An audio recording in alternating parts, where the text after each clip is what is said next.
Well, I really didn't want to do this, but this is, I think, a pretty good story. But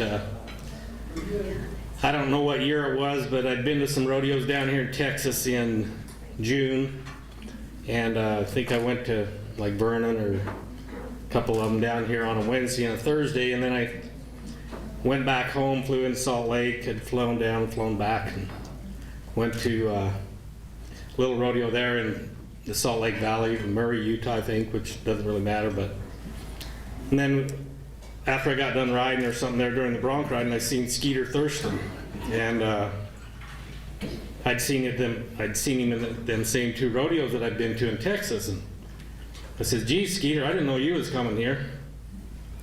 And I said, "How'd you get here?" And he said, "Well, I drove." And so I'd been at the one the night before and flew back, and he had drove back.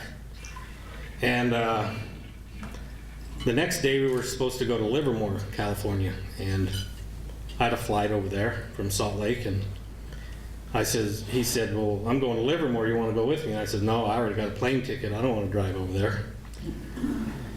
And he kind of talked me into riding with him. I said, "All right, if you give me the first shift, I'll drive as long as I can, and then you can take over." And he had a pickup with a little camper shell on it, and then the back window had a kind of a carpet or something hung down there like a curtain. And so I drove out there west of Salt Lake 50 or 60 miles, and there's a little dumpy gas station and stuff, and Skeeter, he's already in the back sleeping, so I go in there and get me a Coke and go in to use the restroom, and it was pretty undesirable.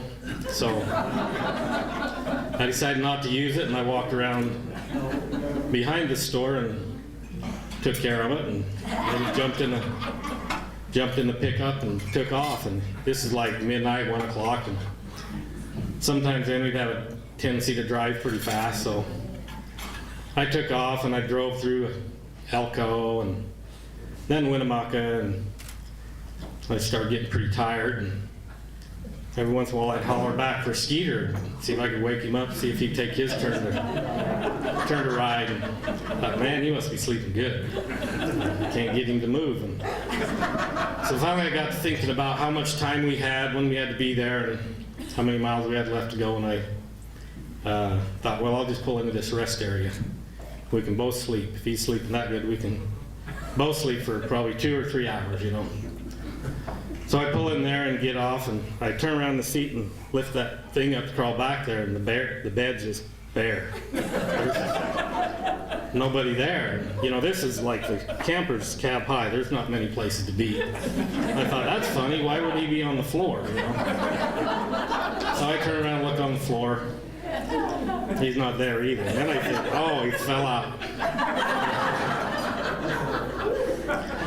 Well, come to find out, of course, when I went to the store and went around behind, he came in the front of the store to get him something. And then after I walked back around and jumped in the pickup, I'm thinking he's in there, and of course he got out. And he said he came chasing me across the parking lot fast as he could go with his sweatpants on. You know? And anyway, at that time, of course, there wasn't cell phone, so I called my wife at home, and of course Skeeter called her, and he hitchhiked into town with a couple of gals that had been to Wendover from Salt Lake, gambling all night, and he had some funny things to say about them. But anyways, it turned out Veronica picked him up, and he went to the airport, and he flew to Livermore. That's about the end of the story. I think he got bucked off though, and I'm not sure, but I think I won one event or the other.